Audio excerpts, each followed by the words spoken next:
fatal thought impact, past painful thoughts. In fact, I blast tasteful thoughts and past. I back up my actions, fact don't ask, grab reactions, jacked attack with every word, then act with class as they hear me snap. I got nothing to lose, cause I fought and felt the bruise. Now I'm not the one confused, call the shots and they produce. I ain't lost, I'm finally loose, pick a new silver excuse. I need the views to boost me to a new abuse of being used. Everybody wants a piece now, y'all can rest in peace now. You're dead to me, so peace out. Remember, you're discreet now. Get ready for defeat now. Alrighty. Hello everybody. This is Kyusho here, and now. Whenever we last left off, with this series, quite a bit of things were going on. In the last part, Deku, he and his humans, they've been spending some more time on the planet. Deku has actually been getting people accustomed to the Yautja ways. Not only are people able to speak Yautja a bit more fluently, but there also is the fact that people are actually starting to earn the ability to wear Predator tech, and even just the gear. Now, Deku, he's very proud by this, especially since his worst class of hunters, they've made a lot of strides.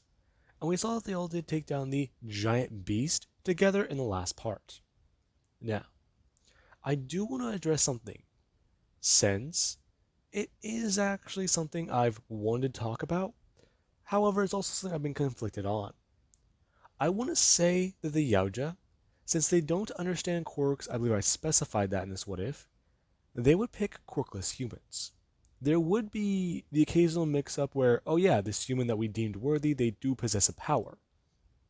However, I do want to say that most of the people here are quirkless, but I don't really want to say that because I do want to add some unique powers, and maybe some other things to make it feel more like MHA, even though we're in space.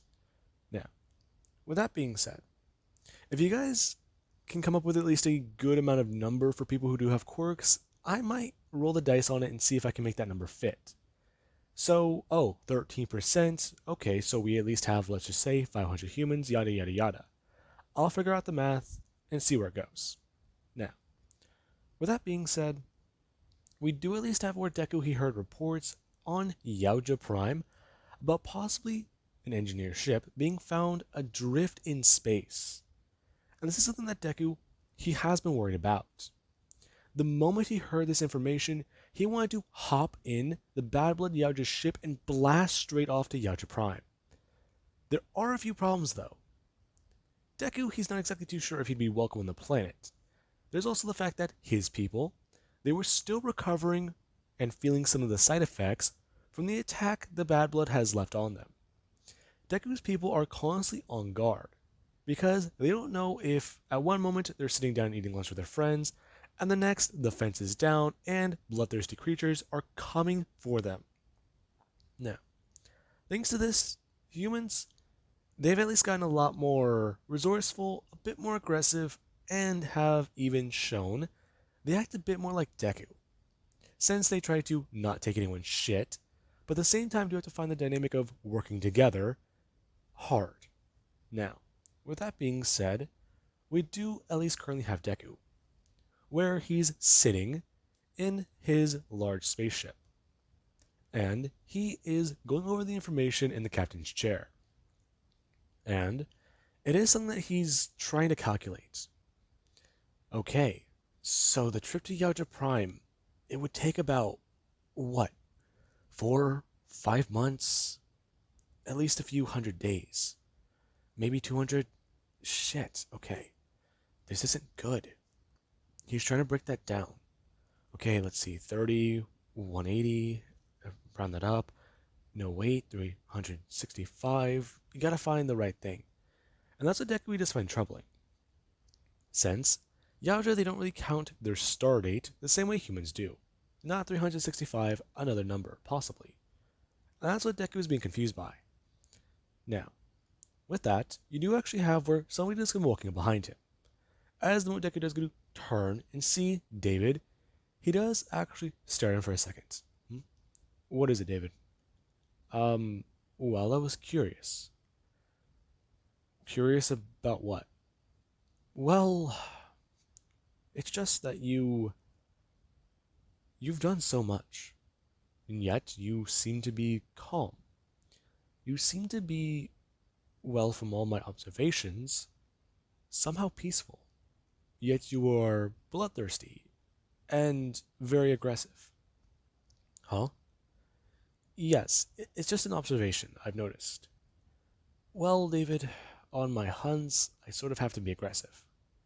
I have to make sure I catch my prey and I can bring it in either alive or dead if I want to. It's all about skill. Okay, I understand. But why? Why? Because of the Yautja rules in society. We're on their corner of the space, and right now we're listening to them. We don't have any say in the rules, David. Right now, we're just a bug, and that's the best way to describe us. We're so small and insignificant that anyone out here who just has the numbers could stomp us. Okay, I see. Then I do pose something for that. What do you mean? Well, back during the last human war. I'm sorry, what the fuck did you just say? There was a World War III.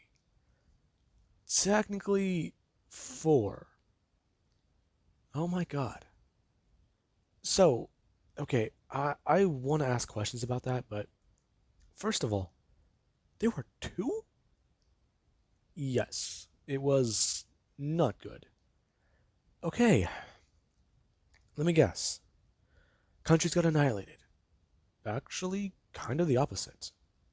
Many countries, their soldiers stopped fighting. Well, I mean, well, that's.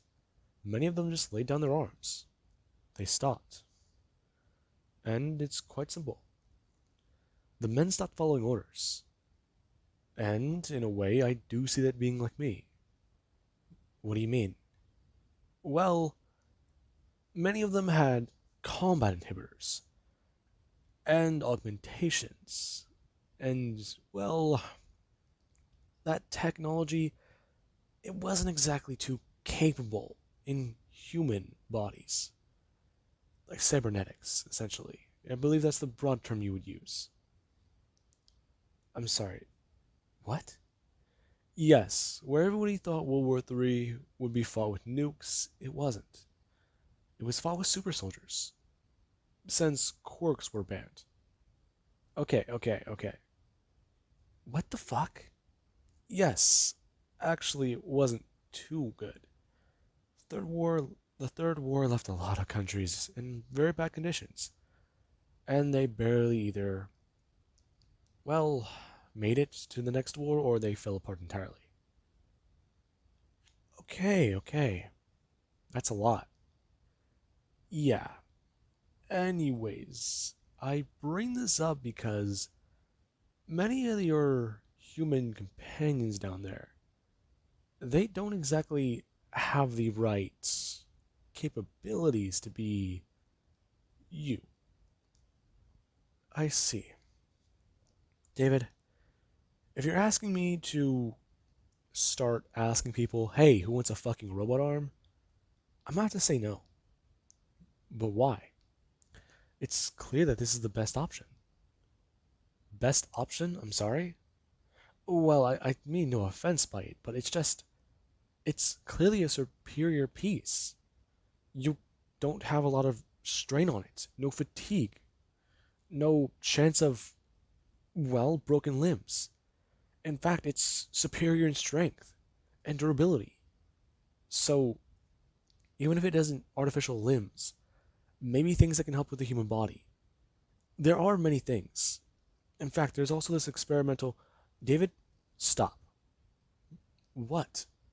David, I don't want to hear anything about this. Deku going to stand up.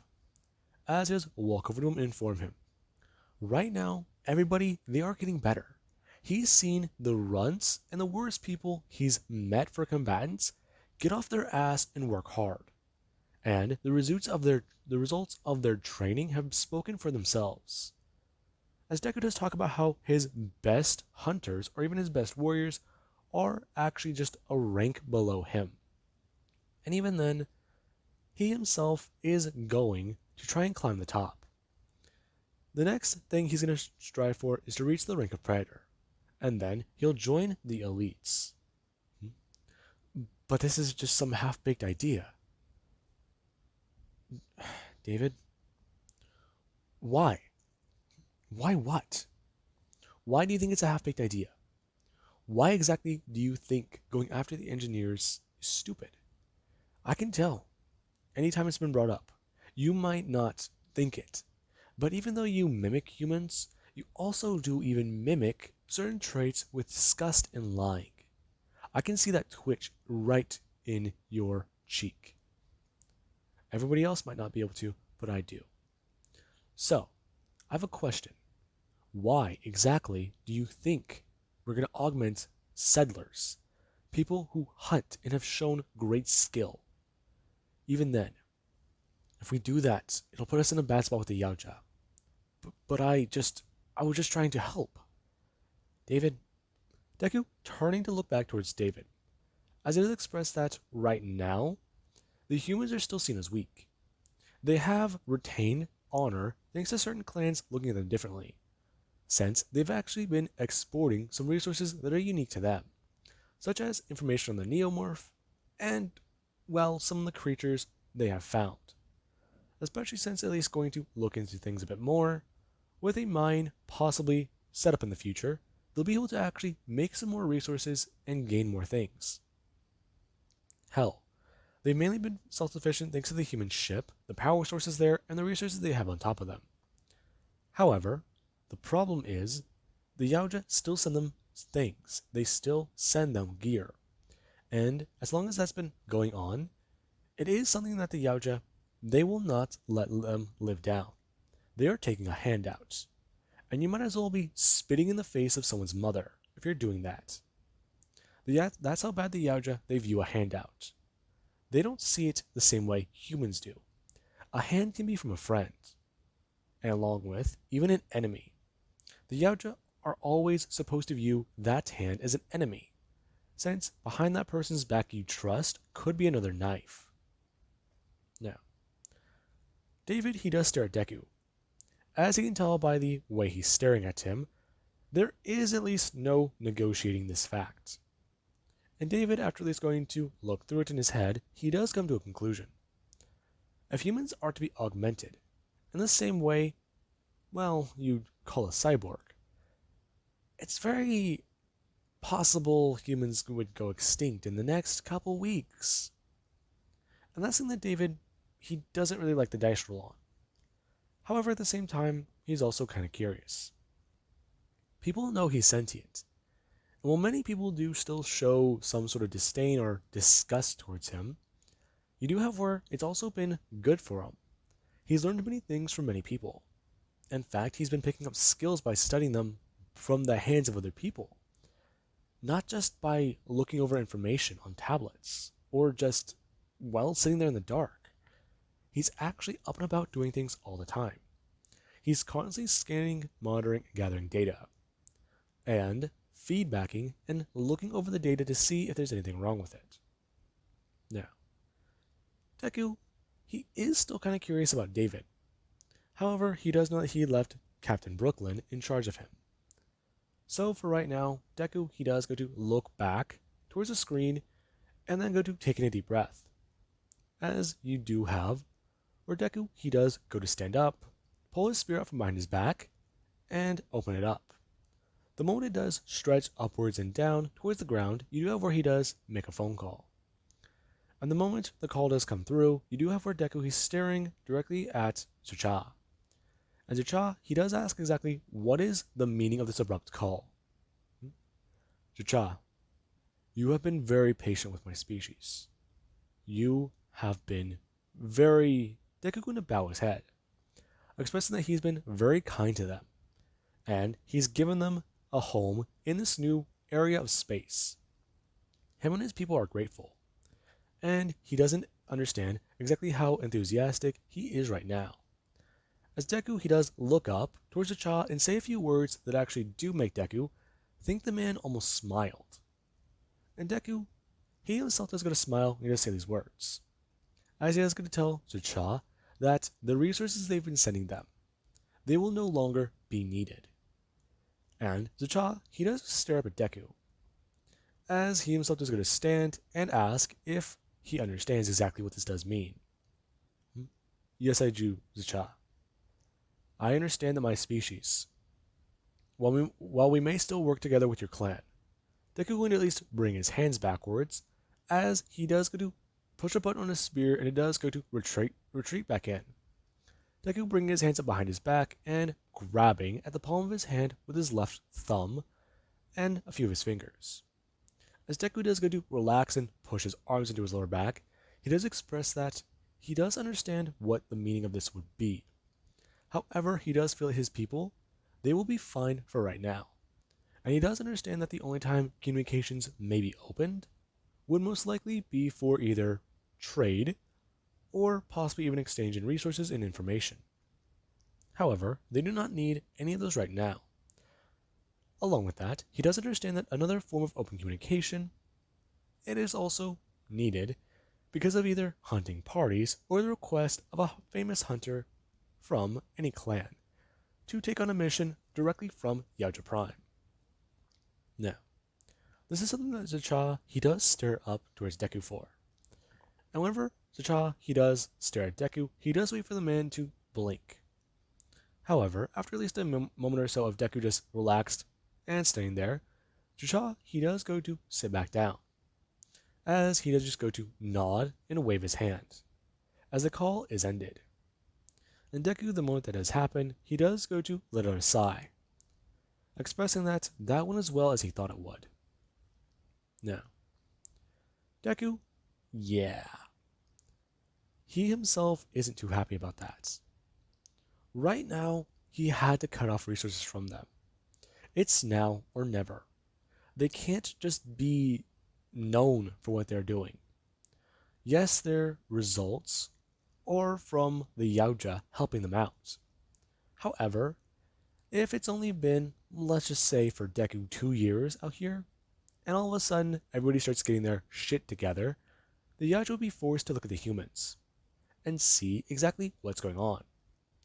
Since they'd either see a clan who they're barely scraping by and taking handouts from just anybody, or there's option B, what Deku wants the Yautja to see. The Yautja would see that humans, the creatures they thought were once feeble, fragile, and, well, ignorant and stupid, they actually can be noble warriors. They can tangle with even a Yautja and come out on top. That's something that Deku, he does want them to see. And whenever he does go to walk away, he does get to take a small pod and travel down to the planet. As whenever Deku, he does arrive, he does start to at least inform his people. He informs many of them about exactly what's been going on. And while some people, they are kind of confused by it and don't understand why, you do actually have a few people, they do actually get a bit more pumped up. As Deku, he does hide his face with his biomask and hide the smile he does currently have. Whenever he does hear about 2 hunters discussing about who may be able to catch more prey.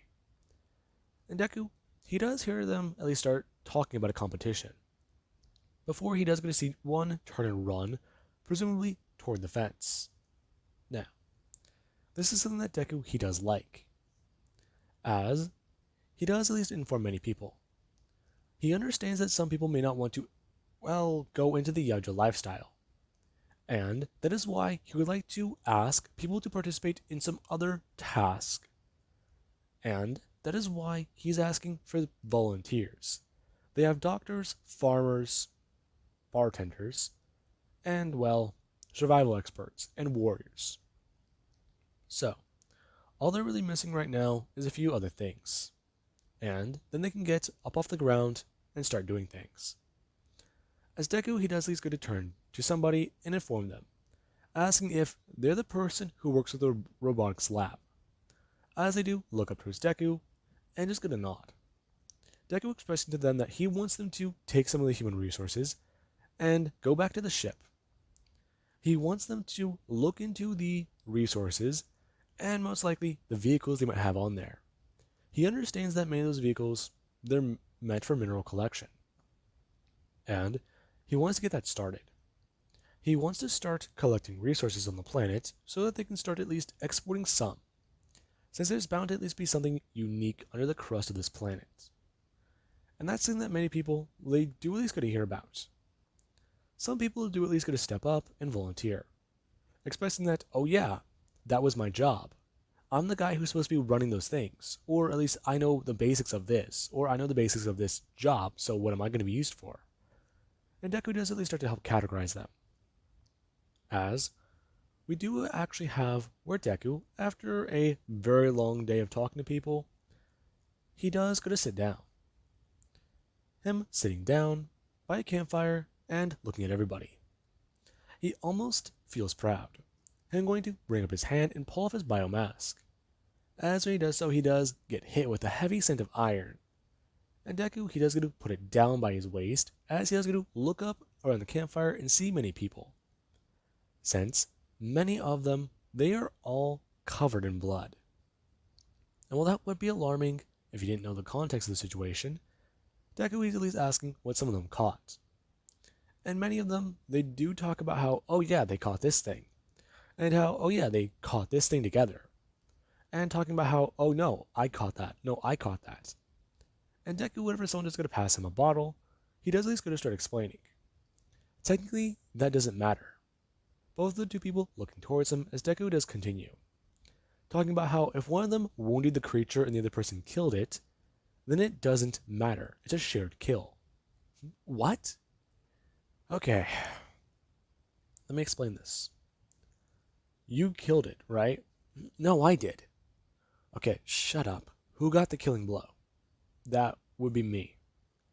I got it in the back of the neck and I'm pretty sure I pushed my spear deep enough. Good. Anyways, you wounded the creature, right? Yeah, I did.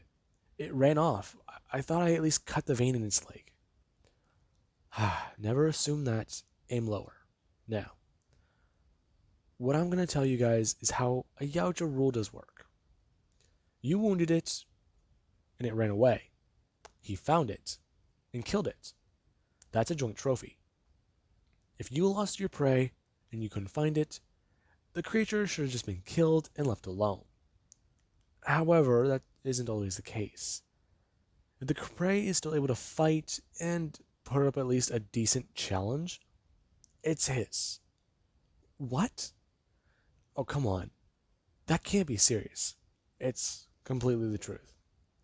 So, are you going to believe me, or are you going to believe him? Well, I mean, he's got a point. The guy not wanting to admit that he's fucking terrified of Deku. As he does go to at least talk about how they can share the credit before going to bring his hand up. And Deku, he does stare on. As you do have where he does hear something in the woods and then go to jump up.